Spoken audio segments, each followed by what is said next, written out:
The manager circus continues. Hello everybody and welcome to a new video on the channel. A video that I did say would probably be coming very soon with the latest reports from the SLP saying that our final interviews for our next manager were to be taking place and that a final decision was to be made by the end of this week. And the decision has been made probably about 20 minutes ago. It's officially been announced. The next unfortunate bastard that is taking over the reins at Charlton Athletic. Michael Appleton has been appointed as the next Charlton Athletic head coach. He takes over following the departure of Dean Holden, following the premature sacking of Dean Holden. And yeah, another video discussing managers on this channel. I've done so many over the last few years now. It's just ridiculous at this point, and I'm sick to death of it. I really am sick to death of it. And it's safe to say that most of the Charlton fans are also sick to death of it, and especially considering this managerial search, because a lot of people are very unhappy with this appointment. Appleton is in. Appleton is in through the door. As you can probably tell by my tone, I'm not exactly, you know, that excited about it. I think I said it a few times in previous videos. I just don't really care who gets the job now, quite plain and simply. I think whoever got the job was going to be up against it enough as it is, considering the amount of managers that we go through and how much time that they're not given, let's be honest with you, and the lack of backing.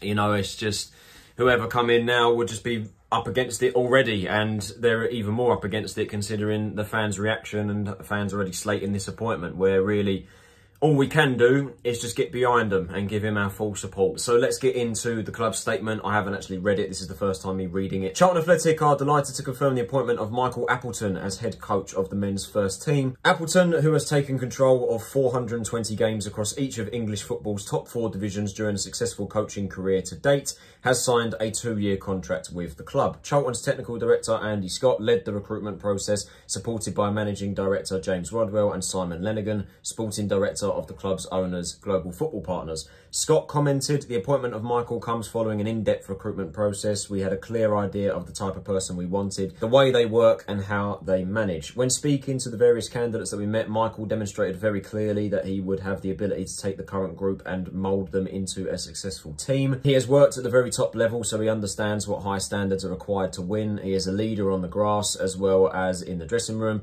has a winning mentality and has had many positive and negative experiences as a manager that have shaped him into the coach that we believe will be the best person for the job. He is a coach who knows what it takes to get a team promoted. He has a track record of working with and developing young players, which is vital given our outstanding academy. In addition, he has experience working in a modern setup where his responsibilities are on managing a group of players and getting the best out of them on the pitch. Over the last decade, Appleton has twice created successful sides with a young developing core. He led Oxford United to promotion to League One in 2015-16 with a youthful squad that included a host of emerging talents such as Kemar Roof and John Lundstrom. The U's then narrowly missed out on the playoffs in the club's first campaign back in League One the following season. He took Lincoln City to the 2020-21 League One playoff final, getting the best out of another up-and-coming squad, with Brennan Johnson, now at Tottenham Hotspur, enjoying a breakout season under his guidance. After putting pen to paper, Appleton said, "I'm delighted to be named as head coach of this proud and historic football club and would like to thank the owners, James Rodwell and Andy Scott, for placing their trust in me to lead the team. I will give everything to deliver success for Charlton Athletic Football Club. To do this, we will all need to work together, the players, staff and supporters. We will all have to play a part. I cannot wait to get started. I want us to develop a team that excites us all, that never gives up and plays on the front foot. I want my players to enjoy playing for each other, to express themselves and feel comfortable in the way we aim to play. We want to build a winning mentality starting immediately. It is a competitive division and achievements take time, but work has already begun to reach the heights that this club and you as supporters deserve. Nothing will be taken for granted. All of us will have to work harder and towards the team ethic if we are to accomplish anything. I look forward to meeting everyone connected with the club over the coming days and weeks. We will listen, we will learn, and we will strive to deliver something special and make you all proud." The 47-year-old will take his first Charlton training session at Sparrows Lane on Friday morning, which I believe has already happened. So that is the club statement surrounding the appointment of Michael Appleton. Now let's have a bit of a discussion. Interesting comments, to say the least, in the club statement. The one that caught my eye especially was this one from Andy Scott. When speaking to the various candidates that we met, Michael demonstrated very clearly that he would have the ability to take the current group and mould them into a successful team. That's probably the main point that I'm taking away from this as to whether he's actually going to be able to do that. And I think it is worth also talking about the other candidates, because to be perfectly honest with you, I mean, I've said it a few times, you know, I didn't really care who got the job because I felt they'd be well up against it. But considering the names that we were linked with and the people that we actually interviewed, I would probably say Appleton was the best out of all of them. I didn't want Danny Cowley, personally. I know a lot of people said that they would have liked him. Personally, I don't think he was able to progress that Portsmouth team, his previous stint anyway. I know he's had previous stints at the likes of, I think he was at Lincoln at one point and also Huddersfield. But I don't know, I just think his time at Portsmouth with a team that, in my opinion, I think should have done a lot better under his guidance. And I felt that he just didn't have the minerals to take that team forward. And I felt that he would have struggled to do the same here.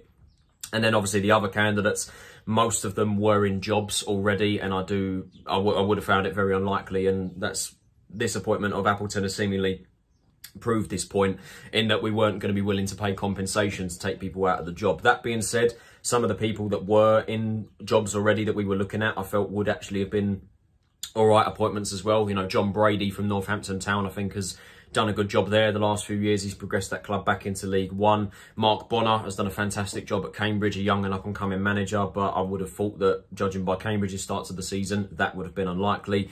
David Challoner as well, the Stockport County manager. It looked very likely that we was going to get him until he turned us down, which I can't really blame him for, because to be honest with you, Stockport are a club at the moment that's actually going somewhere, and they look like that they're progressing and are a more suitable option than the mess that we've got here right now. There was a few other names linked about the place. I think Darren Moore was linked at some point, but I'd consider that very unlikely. And then, of course, the number of former Charlton players and managers, you know, the likes of Lee Bowyer and Chris Powell, the fans were crying out for him to get the job. Bowyer didn't actually apply for the job whatsoever, so that just shows his lack of interest in the position. And again, you can't really blame him for it. But obviously, Charlton fans are not particularly happy with the fact that he hasn't got the job, and they're not particularly happy with Michael Appleton coming in. And also there was another person that was linked with the job fairly recently in Des Buckingham, I think his name was, the Mumbai City manager, 38 years old, part of the City group. Many people scolded him completely purely because he was managing Mumbai in India. And the reality is, he's part of the City group. The City group rates him highly enough. He's a young and up-and-coming coach and will most likely be managing in the Premier League down the line. Or I would predict or imagine that he would be managing in the Premier League in the next few years. And I feel like some of our fans would be like, oh, I remember when he was linked with Charlton. That's Charlton fans for you. I think no matter who we appointed, I think there was always going to be uproar and there was always going to be upset people regards to the manager, and we was never going to make anybody happy. But ultimately, it is Appleton that has got the job. So taking a look at his managerial statistics, he began his career as the caretaker of West Bromwich Albion, where, according to this, he managed just one game in which they drew.